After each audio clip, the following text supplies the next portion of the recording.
CO2 Winery, nous sommes les deux cofondateurs, Jean-Philippe et moi-même, Mathieu, et on est très heureux de pouvoir compter comme premier client Château-Latour, un château en premier grand cru classé à Pauillac, et qui nous a fait l'honneur de sa confiance pour mettre en place un système complet de captation et de réutilisation de son CO2 fermentaire. Il y a du sens vraiment en termes d'économie circulaire de réutiliser son propre CO2. Donc je pense que la confiance vient de là. L'avantage, c'est que ça fait 10 ans que tu travailles sur le sujet, la captation du CO2. Et en fait, au cours de ces années, Jean-Philippe a appris à gérer ce CO2. Et aujourd'hui, c'est un brevet qui a été posé pour en fait permettre de purifier ce CO2 et de comprimer à 200 bars. Et ça, on est les seuls au monde aujourd'hui à savoir le faire. Une cuve, quand elle fermente, elle va émettre du CO2. Je sens bien le CO2 là en levant au clapet. Et le fait de fermer la cuve fait qu'on va le canaliser vers notre réseau qu'on a installé. Et en fait, ça permet d'extraire le CO2 du chai. Et donc, on améliore l'ambiance de travail pour le chai. Et donc, les travailleurs et les opérateurs ne sont plus gênés par une quantité importante de CO2 dans le chai. On a le CO2 qui arrive par le haut, là, qui est dans le tuyau que vous voyez qui est en flexible, qui descend, qui va rentrer dans la CO2 box. Le but, c'est que ce soit transparent pour l'opérateur, c'est-à-dire qu'il va produire du CO2 sans s'en rendre compte. On va le comprimer sans qu'il s'en rende compte, on va remplir le stockage et on va lui mettre à disposition au chai de manière totalement transparente. Donc tout le système a été automatisé effectivement pour que ça marche de jour comme de nuit sans intervention humaine. Si on fait le bilan carbone de la compression du CO2, on va consommer 10 kg de CO2 pour comprimer 1 tonne de CO2. Donc tout est conçu pour consommer le moins d'énergie possible en tout cas, pour comprimer le CO2. Voilà, ici on a le stockage de CO2. Comme on a une pression suffisamment élevée, il va se liquéfier dans nos bouteilles. Et donc derrière, on va pouvoir l'utiliser sous forme liquide ou gazeuse, au choix. Mais c'est important de pouvoir avoir ces deux choix et de ne pas consommer d'énergie. Donc vous avez vu, on ne consomme pas d'énergie ici puisqu'il se liquéfie tout seul par la température ambiante. Il faut considérer que sur tous les clients avec qui on a pu échanger, ils ont largement de quoi alimenter leurs besoins en CO2 de par le volume de production. Ils émettent énormément de CO2. On disait il y a 8 à 10 kg de CO2 par hectolitre vinifié de CO2 qui sont produits. Ça veut dire qu'on compte en tonnes le nombre de production de CO2. Et donc, dans les clients avec qui on a pu échanger, on s'est rendu compte qu'ils allaient consommer entre 20% et 80% du CO2 qu'ils émettent. Voilà. Alors, voici la CO2 Water.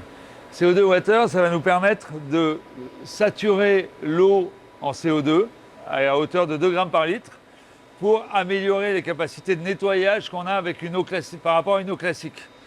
Sous deux formes, une forme acide, le CO2 étant acide, va acidifier l'eau et donc va permettre de rincer beaucoup plus rapidement des produits basiques tels que de la soude qui est utilisée pour désinfecter les cuves.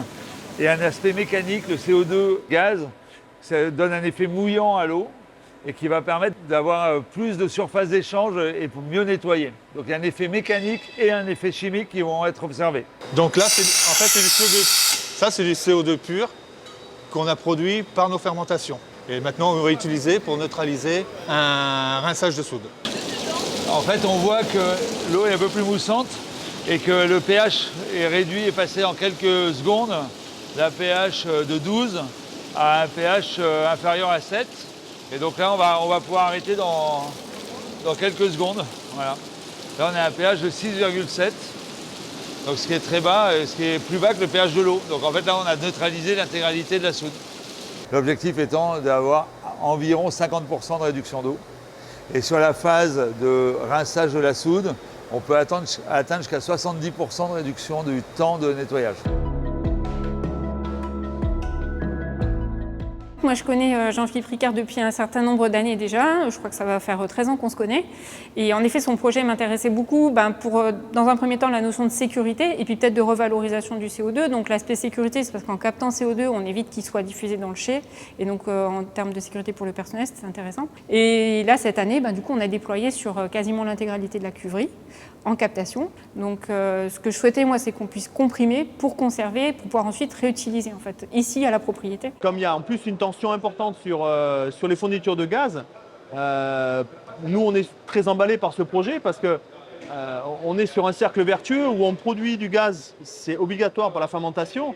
Et le fait de pouvoir le redistribuer à nos sites d'embouteillage qui sont consommateurs de gaz, voilà, la boucle est bouclée et on est vraiment dans ce cercle vertueux et on souhaite que ça avance très très vite dans ce sens-là. Alors, les premières applications qui viennent à l'esprit, c'est l'inertage. En fait, il y a une notion de lourdeur de CO2 qui permet un inertage plus important. Et la deuxième option, ce qui nous intéresse beaucoup aussi, c'est qu'en abaissant le pH de l'eau, on permet un retour à la neutralité plus rapide quand on nettoie les cuves à la soude. Enfin, je crois que le premier essai qu'on avait fait, on avait un tiers de réduction. Et là, les derniers essais qui ont fait très récemment, on est plutôt sur 50%. Là, on a équipé le chai de manière temporaire pour procéder aux premiers essais. L'idéal, ça serait de procéder, quand on va refaire notre cuverie à échelle 5 ans, on va dire, d'intégrer tout ce procédé directement dans la construction de la cuverie. Avec Pierre-Édouard, ce qui nous tient à cœur, c'est vraiment que la production de notre vin ait le moindre impact possible sur l'environnement. Donc nous venons de tester CO2 Water pour la première fois sur notre matériel de réception vendange. Le principe, c'est l'injection de CO2 dans l'eau du réseau, un simple tuyau d'arrosage. Et donc l'utilisateur, Eric, s'est montré très satisfait de ce premier essai. Il a nettoyé la table avec beaucoup plus de rapidité que précédemment. C'est vrai qu'il y a plus de pression et ça nettoie mieux.